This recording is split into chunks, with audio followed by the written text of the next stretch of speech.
మీరు రీల్స్లో చూసి కొంచెం అంటే ఉంటారు నా హైట్ ఉంటారేమో అనుకున్నాను. మీ హైటా?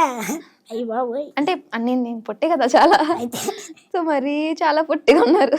లో యాంగిల్లో తీస్తాడు, అందువల్ల అలా కనిపిస్తుంది. ఓహో, మీరే కెమెరామేనా అబ్బే. మీ రీల్స్కి కాదా? ఓకే. ఇంతకుముందు జబర్దస్త్లో చేసేవారు కదా బాగా, ఎందుకు ఈ మధ్య మానేసినట్టున్నారు? ఊళ్ళో చిన్న అదే పర్సనల్ ప్రాబ్లం వల్ల వెళ్ళలేదు.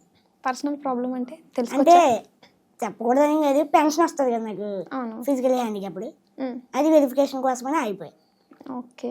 అంటే వెరిఫికేషన్ కోసం ఇంకా అక్కడే డైలీ ఉండాలా ఏంటి? అది ఎప్పుడు ఉంటుందో తెలియదు కదా, అందుకని. అంటే అట్లీస్ట్ ముందు రోజు కూడా వాళ్ళు ఏమి ఇన్ఫార్మ్ చేయరా? ముందు రోజే చెప్తుంది, అప్పటికప్పుడు రావడం కుదరదుగా. ఓకే. అంటే ఇప్పుడు జబర్దస్త్ అనేది కొంచెం మంచి ఫేమ్ వస్తుంది అండ్ డబ్బులు కూడా వస్తాయి కదా. ఫేమ్ వస్తుంది, డబ్బులు వస్తాయి. ఓన్లీ అంటే ఫింక్షన్ వచ్చే ఆ డబ్బుల కోసం ఇక్కడ ఈ ఫేమ్ని దీన్ని వదిలేసుకుని వెళ్ళేంత ఏంటి? అంటే మొన్నదాకా సర్దామని టీంలో చేసా, అది తీసేసారు. అదే వేరే టీం కింద చేసారు, ఏంటో తెలీదు. మనం వెళ్ళి వేరే వాళ్ళని అడగాలి ఇప్పుడు. ఓకే. ఫస్ట్లో నోకరాజన్ టీంలో చేసా, వాళ్ళ దాంట్లో మళ్ళీ ఇన్ఫ్లుయెన్సర్ తీసుకొచ్చారు, ఇంకా మాకు ఛాన్స్ లేదు.